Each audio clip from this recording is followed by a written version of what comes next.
Welcome to our Okay. next discipleship class, and we're doing something a little different today. We're going to have an interview with an old friend of mine, Herb Butterworth. So Herb and I actually we used to be at the same church for many years, and Herb ended up moving way up north in New England, which I told him I'll never forgive him for, but that's okay. And actually, Herb and I are actually very close. When I wrote my book, I ended up sending my manuscript to Herb first because I wanted his input. I knew that he would be honest. I knew that he's definitely a smart guy and spiritual guy, and I knew that any questions that I asked him, that he would be honest and critical in his thinking, but also very helpful, which he was. So I'll always be thankful to him for that, for kind of pushing him through that grueling process. But Herb and I communicate, I would say, probably almost every day. Um, and, if not text in some other way, email, phone call. And so I've been actually, I think I got closer to Herb after he moved than when he was here at the church, though we used to serve together. And I have a lot of respect for Herb. One of the things that Herb is, I think, very uniquely skilled at, especially being a Christian, is he can analyze some very difficult concepts, and he's helped me over the years understand some things that are sometimes uh, written in a way by atheists that's very difficult to understand. And so, what Herb does is relatively unique, and that is he actually buys atheist books to see how they come to the conclusions that they do. And so I wanted to actually, for some time now, I wanted to interview Herb. So we're giving this a shot. I know that there may be a little bit of a delay back and forth, but bear with us on this. And so I got some questions for Herb. I want to hear mostly from him today. You guys hear me talk all the time. So uh, welcome, Herb.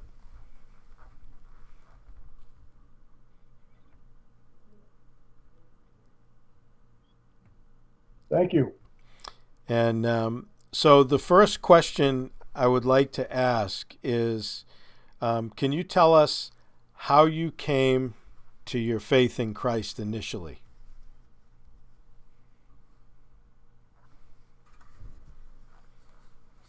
Well, that's quite a long story, and I always believed in God. I had an understanding of His existence. When I came to faith and really understood who Jesus Christ was and what His role in my life was, was probably I was in the Air Force. I was in my early 20s at the time, and I don't I can't say that there was a defining moment. It was just having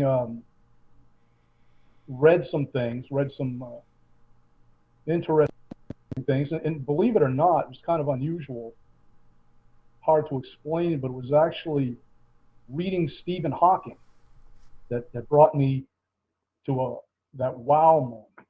And I remember reading a book of his, and it's very well known. He he mentioned about the elegance of the equations in physics that describe this incredible universe. And he said, we have these equations that describe things so beautiful or so beautifully, but what is it that breathes fire into these equations? And I remember being a young guy in my early 20s and reading that, and just kind of, as soon as I read it, I thought, wow, what is it that breathes fire into these equations? And just contemplating that. and further reading and always being interested in astronomy and the planets and the universe, how it works, how it functions, and you wonder, how did all this come to be? And just looking into that and comparing that with Scripture and what Scripture had to say, and I just came to a conclusion one day. I said, Jesus Christ is who he claimed to be. And I just made that conscious decision right there that I was a believer, and I became a Christian. I remember I was in South Georgia in the Air Force. I was stationed at Moody Air Force Base, and a friend of mine got me to go to it was a small little Baptist church just outside of Valdosta, Georgia. And I listened to the sermon that day, not expecting anything, just kind of going at the urging of his friend. And the pastor asked whoever wanted to invite Jesus Christ into their lives that day to raise their hand. And I raised my hand. And he prayed over us. And I'm going to say that was the day that I was saved. Well, that's pretty interesting. About 2 days later, I was out drinking beer again. Yeah. So I guess Yeah. if you could say it was really one thing in particular that drove you to come to faith, would it be the cosmological argument? Is that how you would maybe conclude?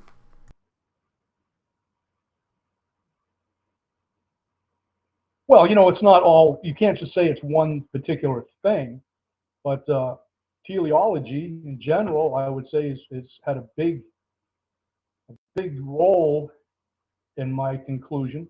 And that being design in all things, whether it be the universe or a simple cell, just that design, the purposeful design. You look at that, and it's unavoidable. You know that there has to be an intelligence behind it. An intelligence is far beyond anything that any of us can comprehend. And that's really what led me to my conclusion. Now, that's pretty interesting. So, obviously, you were reading atheist literature before you got saved. Now, is that something that you just kept doing as a practice, or did you do it more so as a Christian because you were interested in their views? Can you explain that?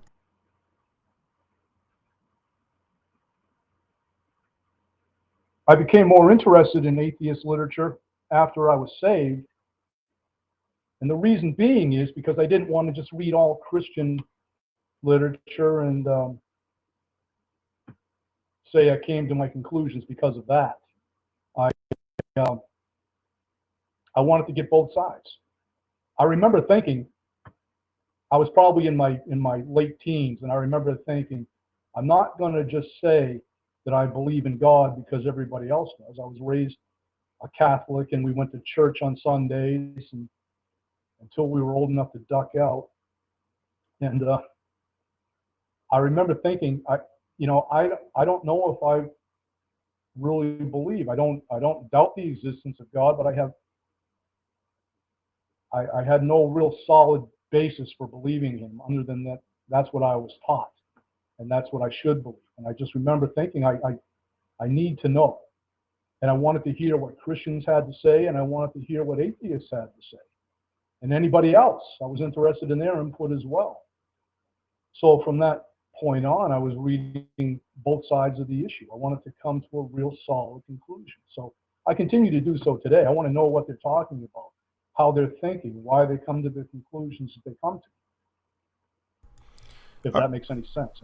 Sure. No, that makes a lot of sense. Now, at this point in your life, obviously you have read probably quite a bit of literature from atheists. As a matter of fact, before you left me with a couple of books. I know Dawkins' book was one of them. I got it over on my shelf over there. And,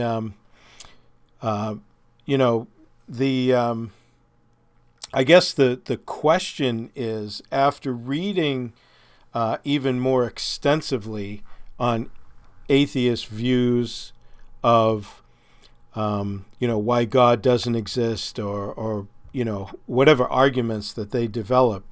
What would you say is the conclusion you've come to now, having a much better understanding of their viewpoints?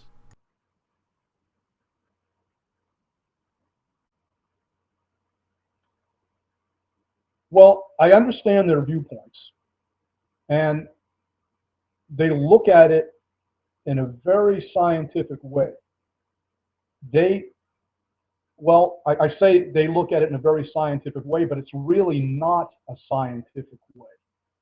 They look at it as if naturalist conclusions are the only conclusions that you can come to, that everything can be explained in a naturalistic way. And they exclude the possibility of God, or at least I shouldn't say all of them do, but a great many of them do. They exclude the possibility of there being a creator, and I think that that's a big mistake. Um,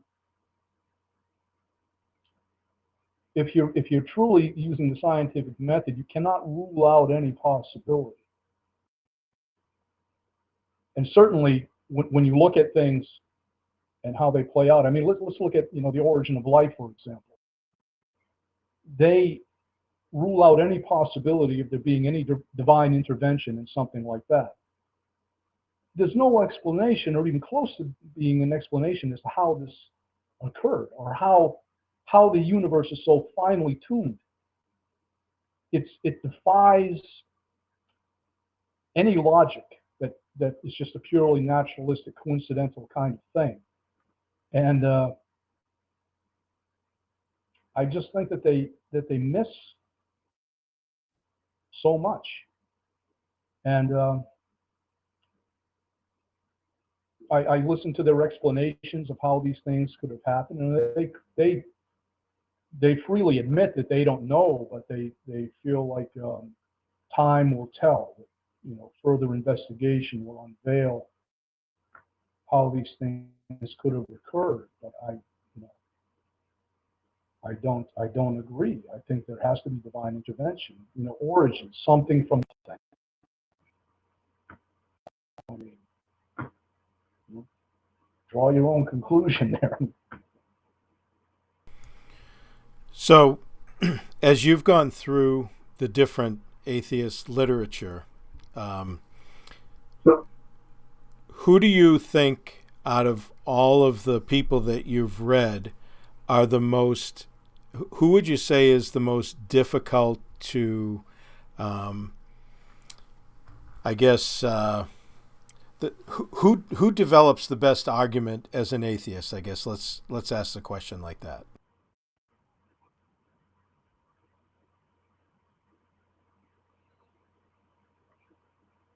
Well, that's hard to say, because I don't think any of them do. Their arguments are very unsatisfactory to me. Let's look at Richard Dawkins. Now, he puts forward a case that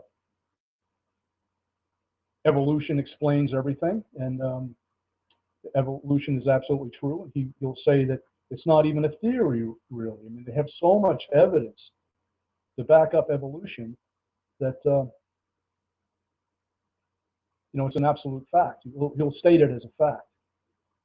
And I look at it, and I try to look at it with an open mind.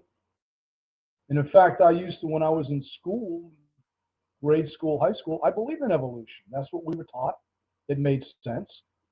I looked at adaptation, and that's a microevolution, and I saw you can observe this. And if you have a greater amount of time, one species could eventually become another. It just made sense to me. And then when I'd hear about people that didn't believe in evolution, and I used to think that they were just a fringe group of nuts, when obviously you had all these facts in front of you, and they were denying it.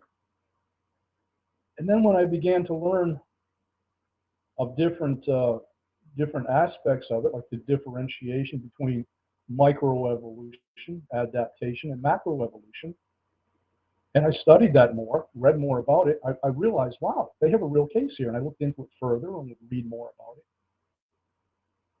And reading Michael Behe and Irreducible complexity, I realized this can't work. Evolution on a macro scale cannot work. And I see that now. I see it so clearly. And I just wonder, why is it so widely accepted? And I guess he obviously has a good case because he's got many people convinced. And I choose him. So, how about so that would be in reference to biology. How about from, like, usually when we would make a case for God, we'd use either the cosmological argument, the design argument, or the moral argument. And who would you say, as an atheist, puts forth, even though I certainly don't believe that they have any, like you say, I believe out of the starting gate, just the mere fact that they are reasoning their way against God proves God, because they wouldn't really have that capability if God didn't exist, which we've talked about before. But who would you say gives the strongest argument against any of the three, like the cosmological, design, or the moral argument, among all the atheists that you've read?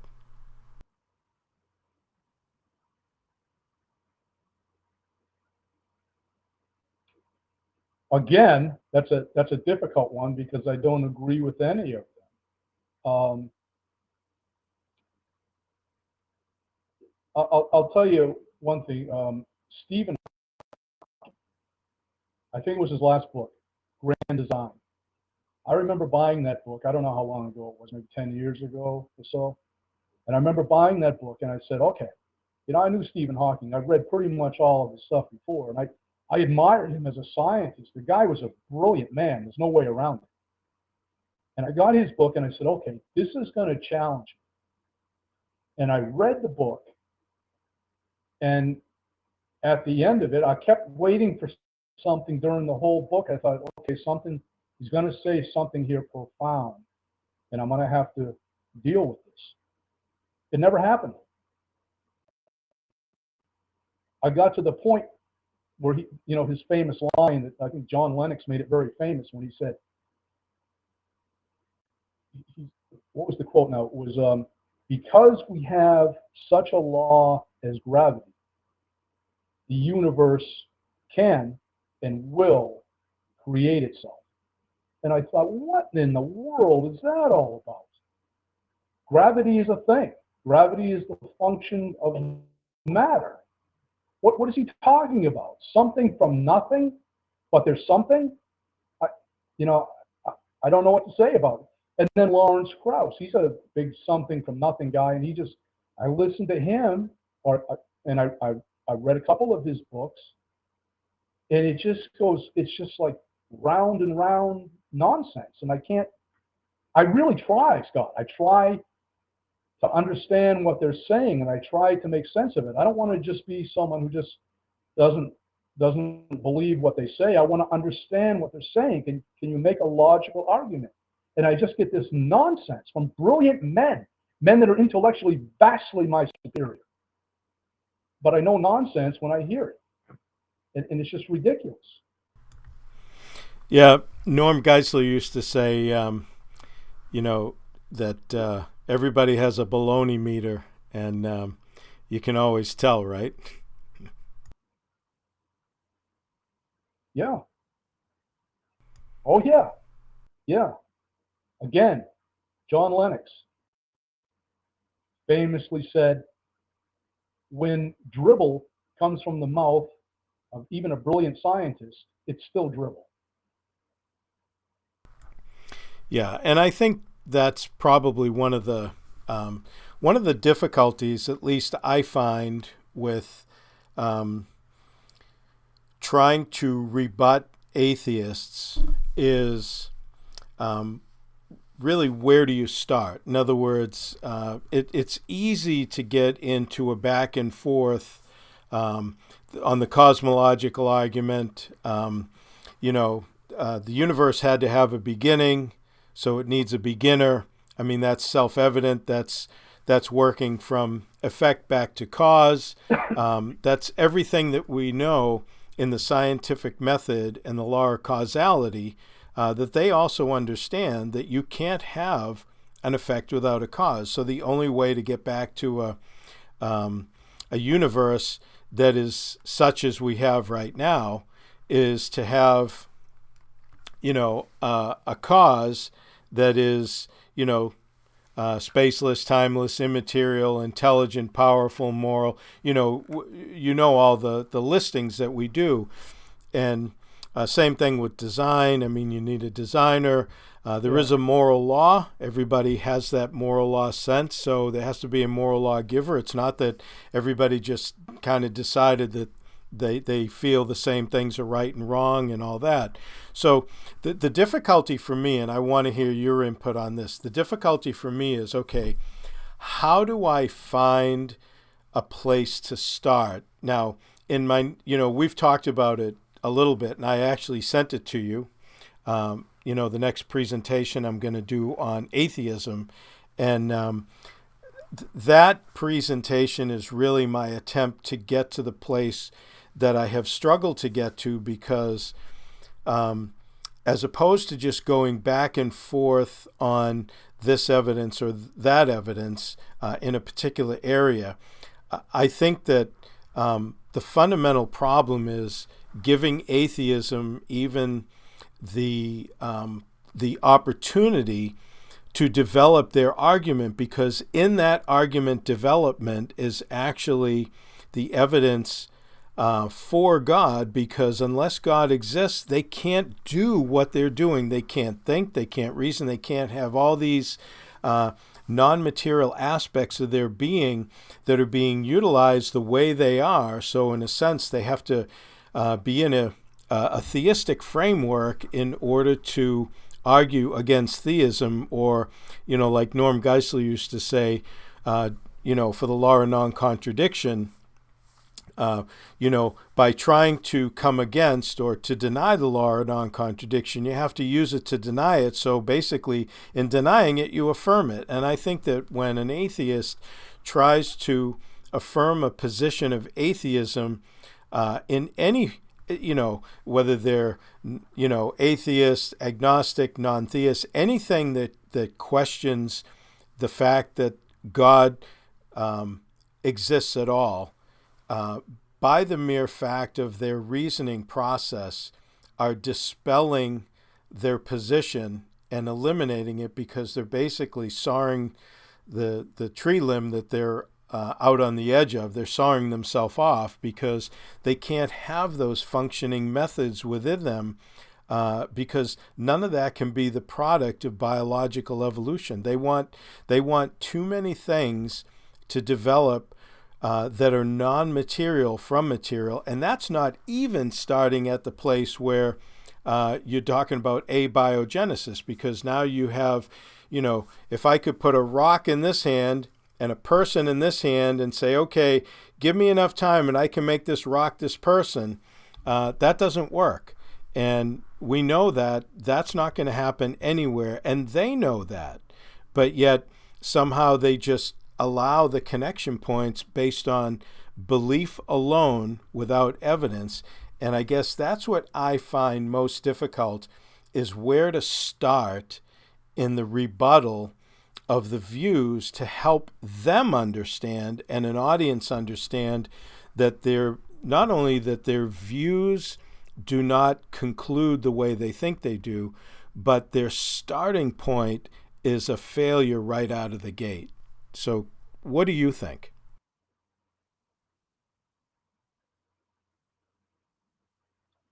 I think it's very much an individual thing. I think that you'll find that most atheists, and I say most because I don't want to say all, because you can never include everybody in this, but I think there's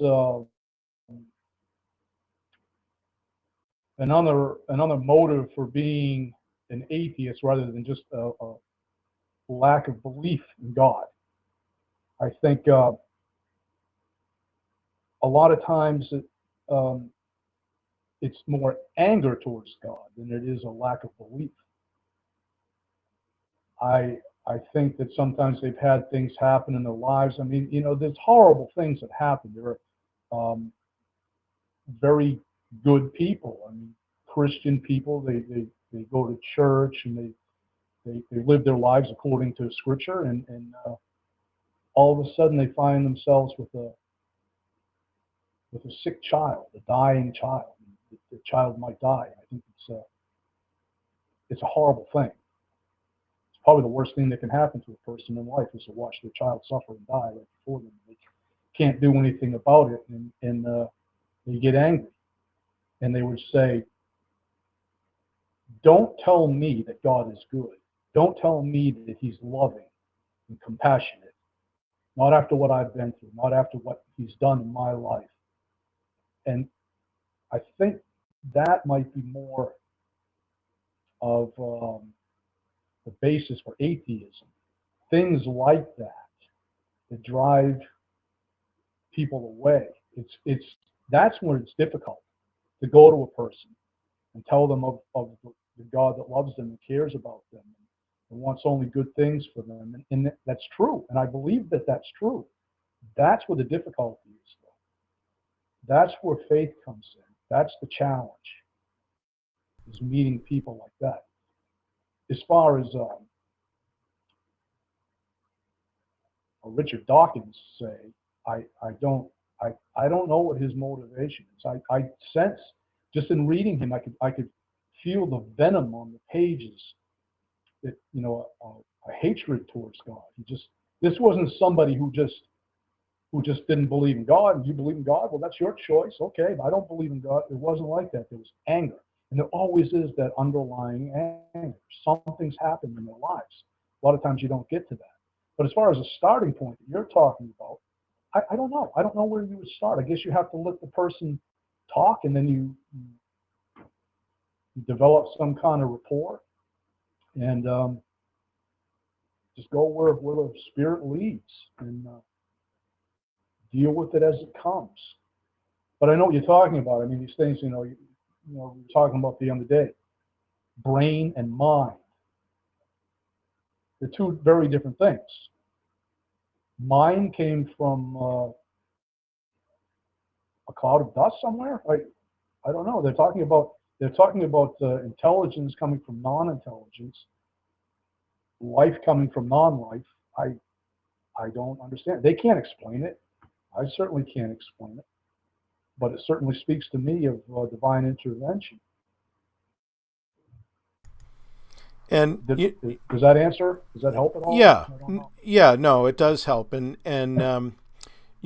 see, but that's now they would probably say, well, you're just throwing divine intervention in there when we don't know. We're saying science will eventually tell us, which is actually faith, because they don't have the answer. And then, but in their mind, I think they're saying, okay, if you give us enough time, we're on the road and we'll eventually get there. We don't have the map. We don't know where the city is, but we'll find it eventually. We'll just keep driving around until we get there. But what I think a lot of times they believe is that is a more viable option than us saying it's divine intervention, because for them, if we say it's divine intervention, then they counter back with, well, that's the God of the gaps. But I disagree when the argument's properly made, for this reason, that I'm not plugging in God into a gap of my knowledge. I'm actually reasoning from effect to cause. So what you're saying is, I have the effect of being able to think, reason, exercise logic, have a moral sense. I have this morality I feel imposed on me like everybody else. I have a guilty conscience. I have a consciousness. I have all these things that are non-material that I can't understand how they actually got there, but I know that I have them. I also know from everything I know, right, reasoning effect to cause, that those don't come from matter. And again, even even assuming that the matter somehow got there and developed on its own, which is a whole nother issue with evolution, but assuming that you actually granted that, even the evolutionary process, the way it is understood and spelled out, cannot actually provide, mind and reason and logic and conscience and guilt. That's not part of biology. And I think when they try to make it part of biology, they're hoping eventually the science will get there. And that, to me, is more of a natural selection of the gaps legitimately than me saying, well, wait a minute. When I reason effect to cause, I know that these things have to come from a mind that is non-material, which means there has to be a great mind, certainly beyond our own minds, that we work back to, because ultimately you're going to get back to the start, and either mind created matter or matter created mind, and matter cannot create mind, and matter had a starting place. So mind, which is non-material, has to be before matter. So before the time-space continuum ever started, there has to be a great mind behind it. And then when we spell out the natural characteristics, again, effect back to cause, we have to end up with a, timeless, spaceless, immaterial, all-powerful, all-knowing, personal, has a will to create, purposeful, intelligent, created everything with design. Everything fits the law of causality. Everything we can discover is mathematical in the universe. I mean, these things just don't fall into place accidentally, and they don't come from the law of gravity, because you still need a mind to make a law, and you need the power to continue to enact that law and keep it sustained, right? So I think you know what I'm saying, but speak to that if you can, Herb.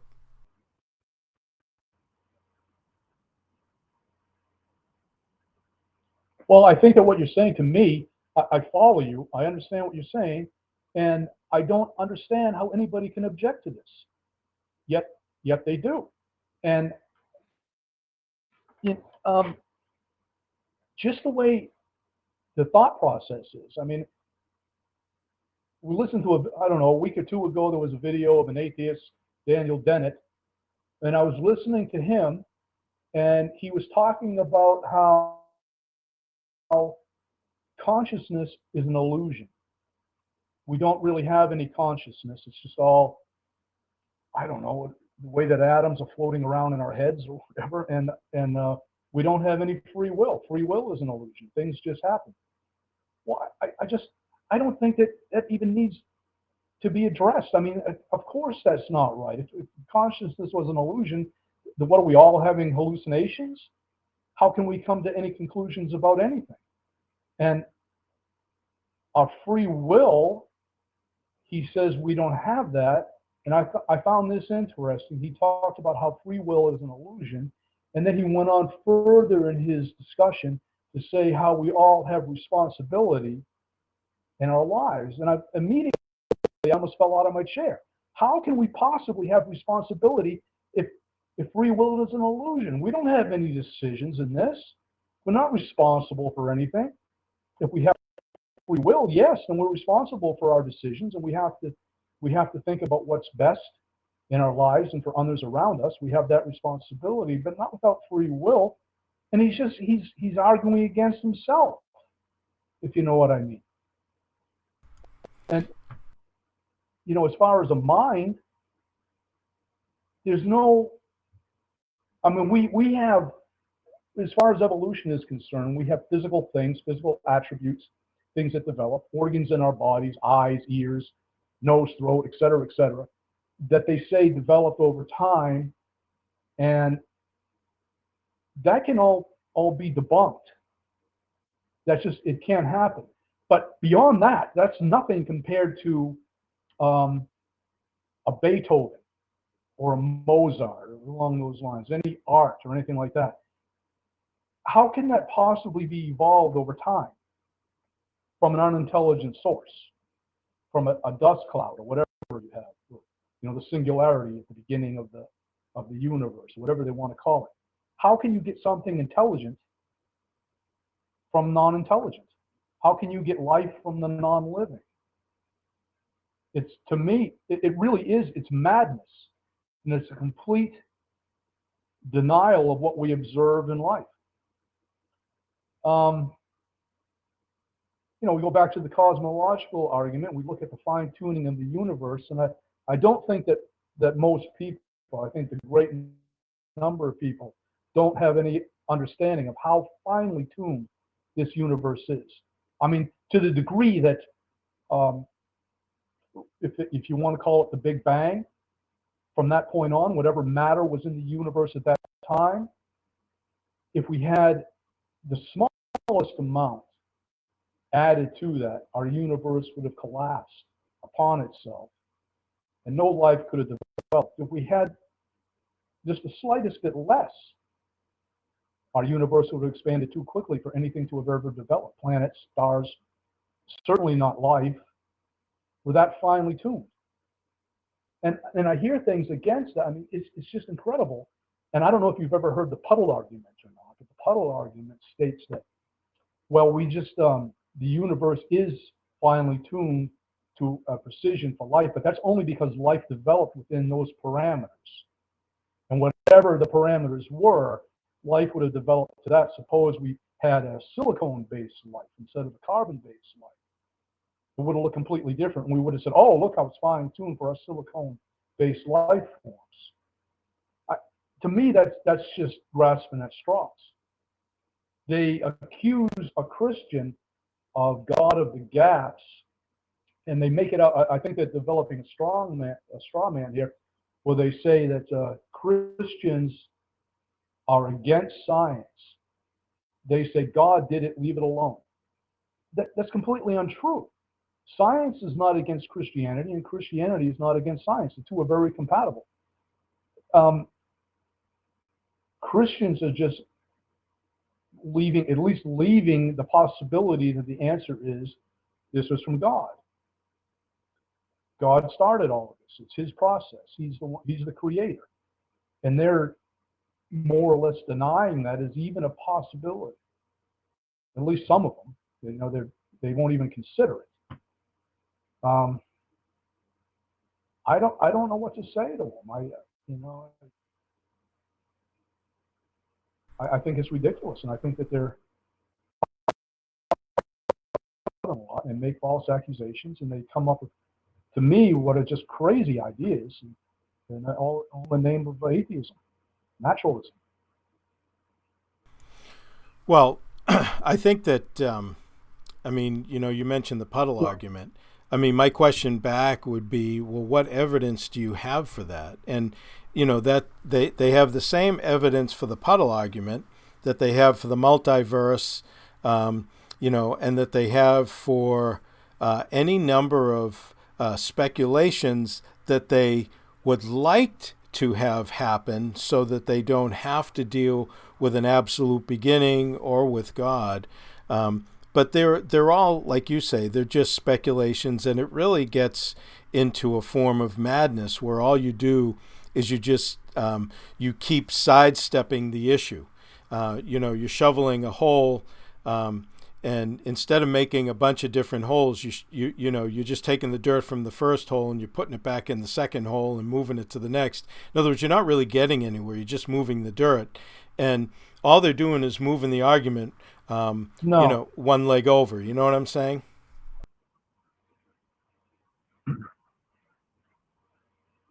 I do know what you're saying, and some have argued is life is such a conundrum. How did it get here? Well, some people have,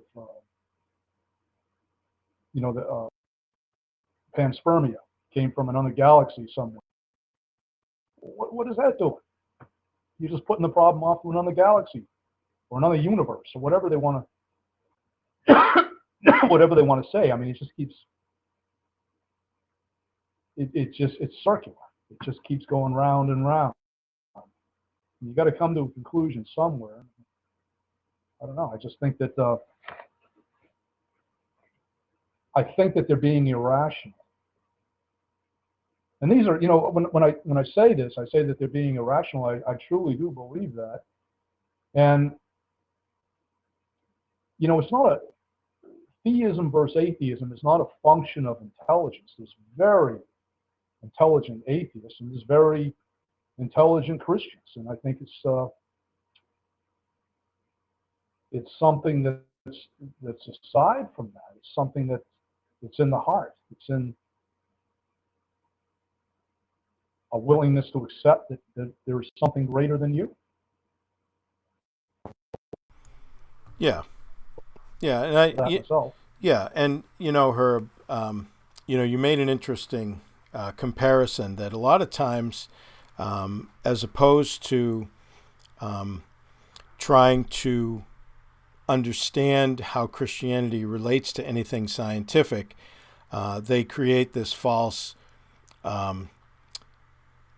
this false dichotomy where they're saying, well, if Christianity is just against science and science is against Christianity, so Christians just reject science, which is absolute nonsense, because I think what a lot of times atheists don't grasp, because they believe that because we are Christians, we have a tendency to function by faith.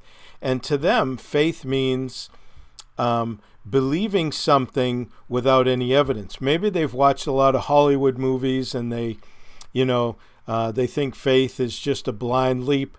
I think Christianity is evidence-based. I mean, it's evidence in a number of areas. I mean, obviously, if there's no evidence for the resurrection and there's no good reason to believe that it occurred, there is no Christianity anyways.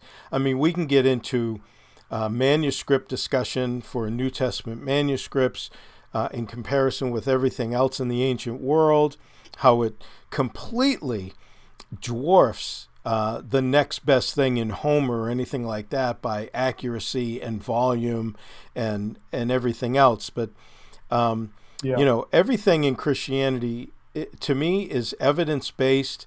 When Jesus told them that he was going to rise again in 3 days after he was killed, he's telling them that the evidence that I am going to rise again is that I'm going to rise again. Like, in other words, there's evidence to it because he's telling them what's going to happen. He told them in the Gospel of John when they're at the Last Supper, he says, I'm telling you these things that you may what? Believe, so that when they happen, you can believe because I'm telling you them ahead of time. In the book of Isaiah, I love the fact that God says, look, I'm the one from the beginning. I tell you things before they're going to happen so that when they happen, you'll know that it's me. It's not your false gods. Your false gods, you can ask them anything you want. They're not going to tell you anything. I know the future. I know the beginning from the end. I know things before they occur. That's why I tell you things in advance so that when they happen, you'll what? You'll believe. So, both Judaism and Christianity are based, Bible, faith, religions, if you want to call them that, are based on evidence. Evolution is looking at information, and a lot of the scientific method that is utilized to study in all areas of science is kind of thrown out the window with evolution because they just want evolution to be true. So as opposed to coming to an evidentiary conclusion, what they do is they believe what they want to believe about how the evidence should tell them something, but they're making the conclusions, not the actual evidence itself. And I think that's the difference. So their view is essentially, this is true. They have a priori view without any evidence or anything. Evolution is true, so to not believe in it, you are not scientific. So being Christians, if you don't believe in evolution, then you don't believe in science and you're not scientific. When I think it's the exact opposite, I think that we believe what we do as Christians based on evidence, and we take that same heuristic, that same model, and overlay science and scientific facts so that when we draw conclusions from science, then we want to come to the same thing, that I have evidence-based belief in the scientific, law of causality and everything else that we know has to make sense. So then when I make that same comparison and I say, okay, when I discover that this is what's real in science, and then I overlay the Bible, do I have disparity? And I think that we find that no, it lines up perfectly, and there is no disparity, which is then we can conclude that, yeah, even Christianity is not only against science, it supports science. There's no archaeological information that has ever come out that has dispelled the Bible in any way. It only confirms it with the overturn of each archaeologist's spade. Every time he throws dirt out of a hole and finds something, it's something else that confirms the truth of the Bible. When, if you look over the history of science, every time they discover something, they have to reinvent their scientific viewpoints, and then they use the excuses, well, science is always learning, we're open to new things. And it's like, hey, that's fine, but the Bible doesn't have to change to accommodate new discoveries, because the Bible is anticipating the new discoveries, because that matches what the Bible says, matches ultimate reality, because the one who wrote the Bible, the one who gave us the Bible and all the truth and the stories in the Bible, is really ultimate reality being grounded in God, and then everything connects to him. So, of course science is going to change in their viewpoints, and they're going to have to update their theories because they're wrong. They take the evidence, they lay over some postulation, and they think that, well, this is what I would like to find, and then they discover, well, that's not correct. Oh, we found out that's wrong. But they look at that as advancement, and because we don't have to change our view because the Bible is eternally true and it never is in contradiction to what is discovered, then they look at it as, well, see, you're not coming up to the to the task. You're not changing with the times. And it's like, why do we need to change with the times? The same book that was written 2,000 years ago that was true is still true today. Can you want to comment on that?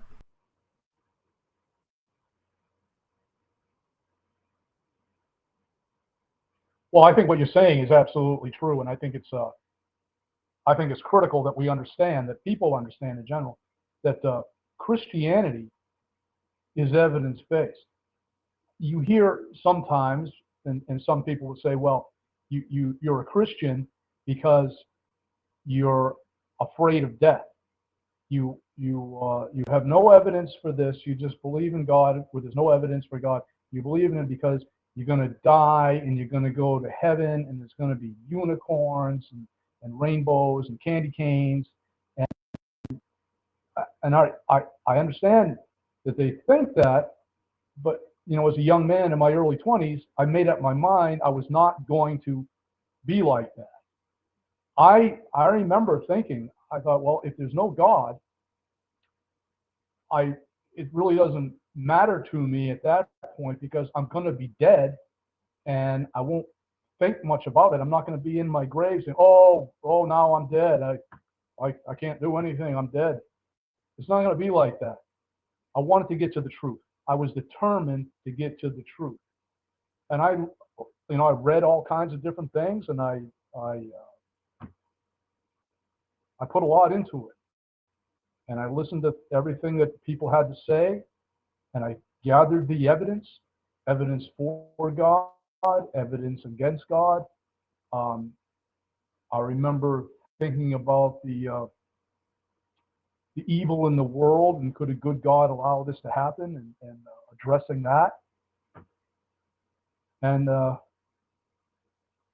yeah, I mean, the evidence is clearly, not even close. There is a God out there, and not just a God, not just a deity, but a God who loves us, cares about us, so much so that he came down to earth and he took our punishment for us so that he could spend eternity with us, with each and every one of us, as long as we'll accept him. but he doesn't force us into it. We have our free will. We can decide for him or against him. It's up to us. As has been said, and I strongly agree with this, God does not send anyone to hell. We choose. We choose. And I don't want anybody to go to that. Even my greatest enemy, I don't want to see them in eternal hell. I want them to be with the Lord. And as hard as it is to pray for some people, I do. And I pray that they would have the blinders taken off and they can see all these things to be true. And all they have to do is understand very simply that from nothing, nothing comes. And there has to be a divine intervention. There has to be a creator. There has to be a final cause. Infinite regression of causes stops somewhere, and it's with him.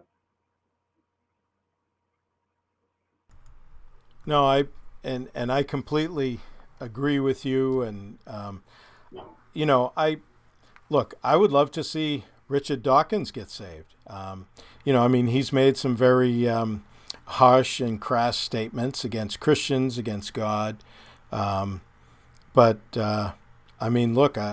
love to see him. I'd love to see all the atheists get saved, because I think I agree with you.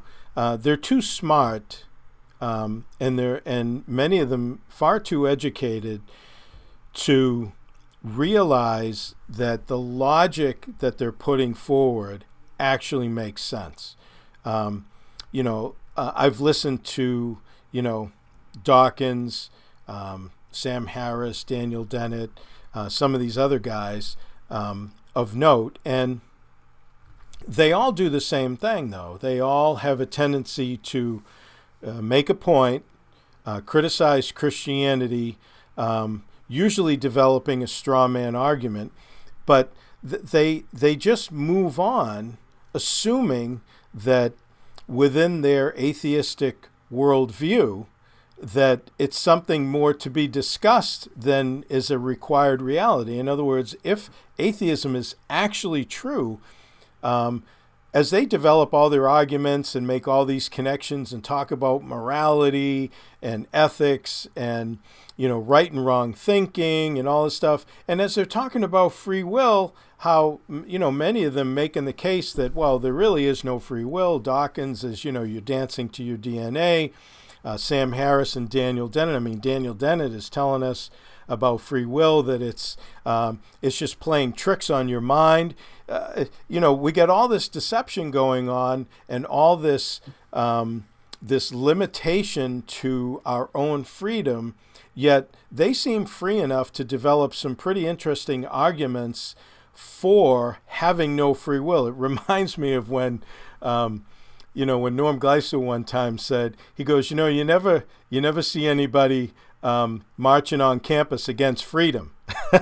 It just doesn't work that way. But yet here they are, they're out in the mainstream trying to promote their ideas, and many of them saying, yeah, there's no free will. And, oh, by the way, if you think you have free will, it's just a trick in your mind. It's like, well, why isn't a trick in your mind telling you that you don't have free will? In other words, how do they know the difference if everybody's being tricked? Unless they think they're not being tricked, and somehow because, they're whoever they are, they see the Wizard of Oz behind the curtain and they've figured it all out, but everybody else has got blinders on. That's what, at that point, it's like, come on, guys, really, this is not making any sense. This doesn't make any sense at all.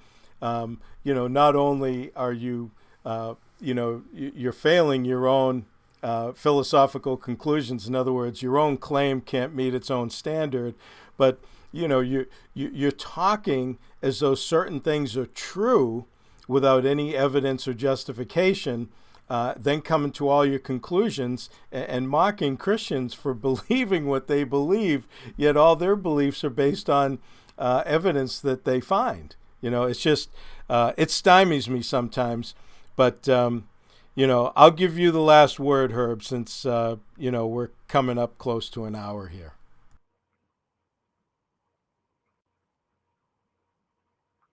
Yeah, well, just to follow up on what you just said, I look at these guys like Daniel Dennett, and I just wonder if they truly believe what they say they believe.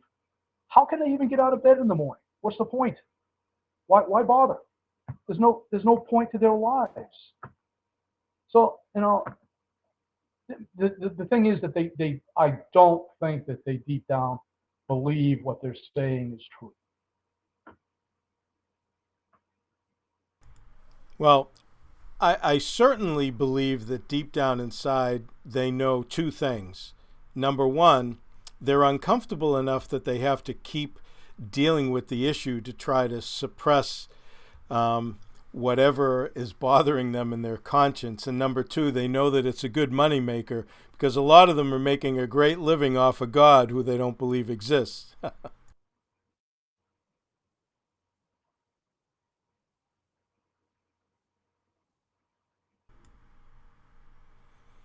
So, well, look, anything else, Herb, that you want to share before we kind of close it off?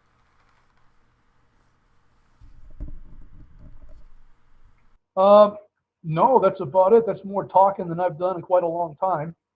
And yeah, I think it was great. Well, I appreciate you taking your afternoon and giving us an hour of your time. I know that you're busy making maple syrup and chopping down trees up there in the forest. But listen, I really appreciate Herb being on today. Yeah. If you've stayed with us through the hour, I appreciate your patience with us. Hopefully, our discussion has maybe brought to light or sparked some thoughts of your own. You can always email us. You got my email address on this channel. It's just BibleMadeClear@gmail.com.